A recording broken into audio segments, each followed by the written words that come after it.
नमस्कार. रविराज साबळे पाटील एक उभरतं नेतृत्व आणि घराघरात पोहोचलेलं, शेतकऱ्याच्या घरात पोहोचलेलं एक शेतकऱ्याचं नेतृत्व.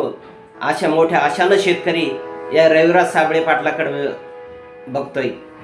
कोणताही प्रश्न असो, शेतकऱ्याचं आंदोलन असो, शेतकऱ्याची ज्या ज्या ठिकाणी फसवणूक होत असेल अशा ठिकाणी सरकारबद्दल आणि शेतकऱ्यासाठी आवाज उचलणारं सध्याच्या काळात एकच नाव रविराज साबळे पाटील. आपण या व्हिडिओच्या माध्यमातून रविराज साबळेबद्दल माहिती बघणार आहोत. नमस्कार मित्रांनो, मी कृष्णा गोडसे पुन्हा आपलं या नवीन व्हिडिओमध्ये स्वागत करतो. मित्रांनो, रविराज साबळे पाटील हे खरोखरच आता शेतकऱ्यासाठी एक नवीन उभरतं नेतृत्व आहे आणि शेतकऱ्यावर जर अन्याय होत असेल त्या ठिकाणी धावून जाणारं एकच नवतरुण नेतृत्व म्हणजे रविराज साबळे पाटील.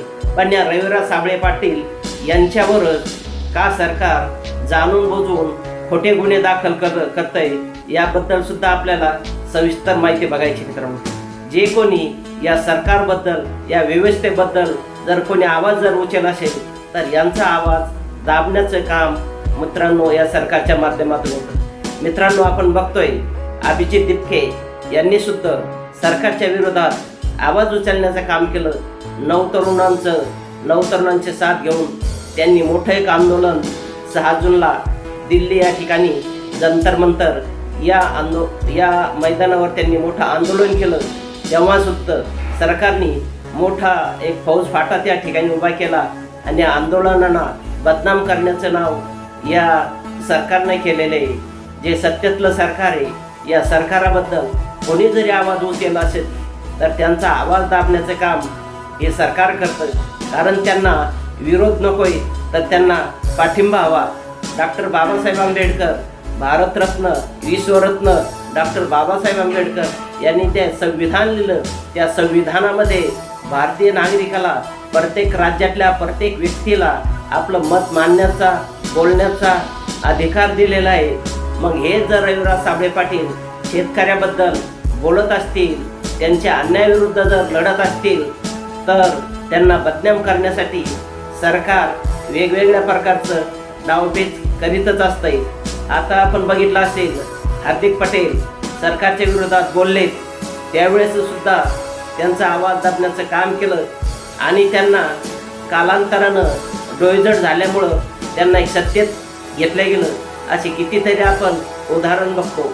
शेतकऱ्याच्या जीवावर अंध, अपंग, कामगार, काममजूर, शेतकरी यांच्या जीवावर मोठमोठे होऊन कितीतरी आतापर्यंत नेते मोठे झाले आणि सत्तेत गेले. पण रविराज साबळे पाटील हे सध्याच्या काळात शेतकऱ्यासाठी एक आदर्श असं एक उदाहरण आहे. ज्या ज्या ठिकाणी शेतकऱ्यावर अन्याय होतो त्या त्या ठिकाणी ते शेतकऱ्यासाठी धावून जातात. मित्रांनो, सोलापूर जिल्ह्यातील माळशिरस येथील ते बाबुराव बोद्रे यांचे 17 सहकारी साखर कारखाने आहेत आणि त्या कारखान्याचे ते डायरेक्टर आहेत. यांनी शेतकऱ्यांचं जे बिल आहे ऊसाचं, ते बिल थकवलं. त्यामुळं रविराज साबळे पाटील यांनी मोठं आंदोलन केलं आणि शेतकऱ्यांना न्याय मिळवून देण्यासाठी एक जागरूक केलं.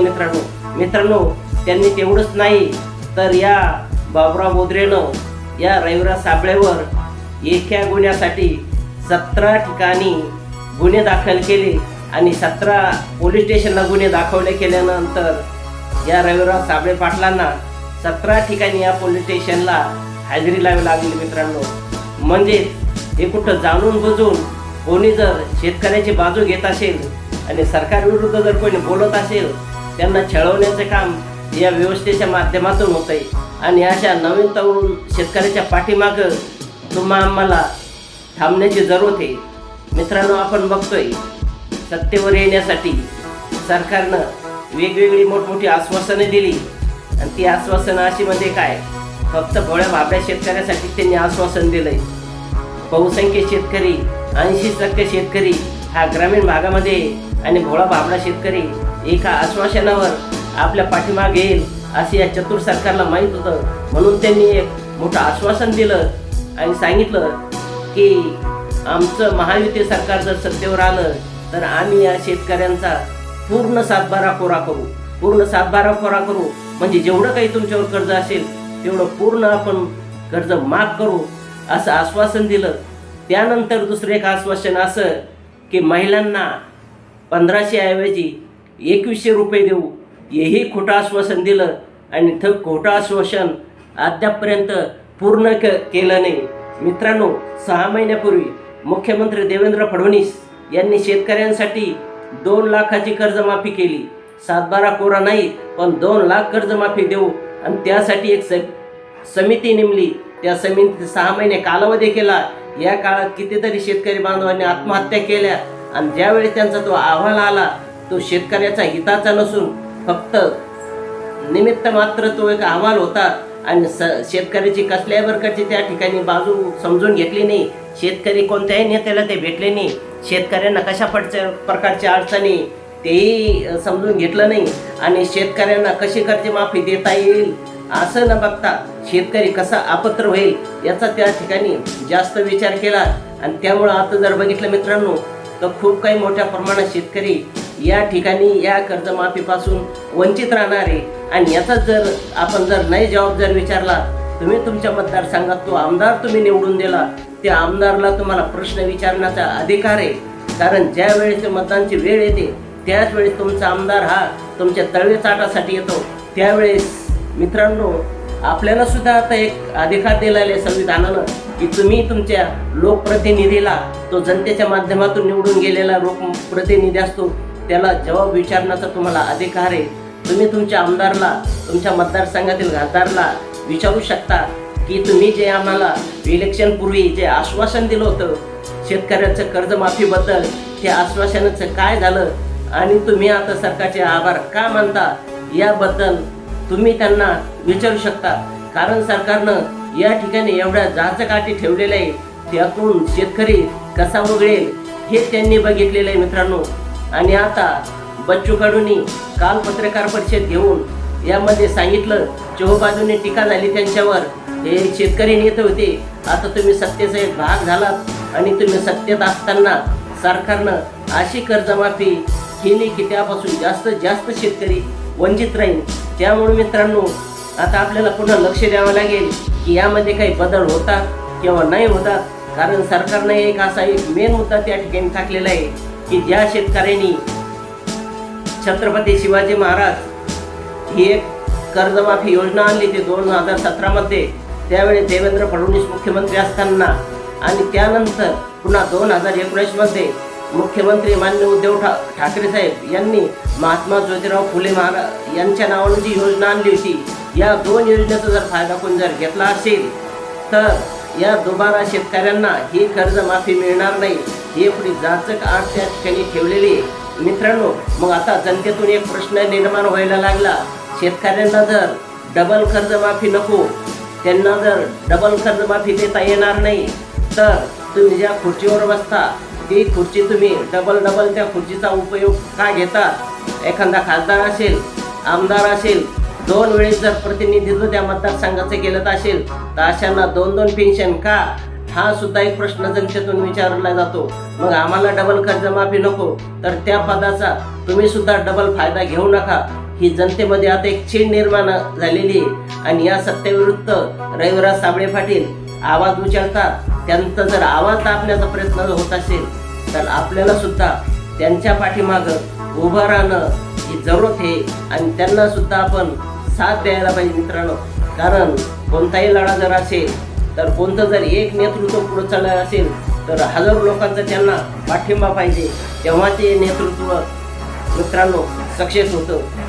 मराठा संघर्ष योद्धा जरांगे पाटील हे ते जरी पुढे असले पण लाखो करोडो जनसमुदाय त्यांच्या पाठीमागवर, त्याच वेळेस सरकारला या व्यवस्थेपुढं झुकावं लागलं. आणि मित्रांनो, ज्या मागण्या जरांगे पाटलांनी केल्या होत्या त्या समाजहिताच्या मागण्या मान्य झाल्या. तसं सुद्धा आता आपल्याला एक शेतकरी पुत्र म्हणून रविराज साबळे पाटील यांच्या पाठीमागं उभा राहायला पाहिजे. कारण ज्यावेळेस या सरकारी व्यवस्थेवर कुठेतरी दबाव येतो त्यावेळेस ती व्यवस्था झुकते आणि त्या ठिकाणी एक न्याय मिळतो आणि क्रांती जेव्हाच घडत असते मित्रांनो.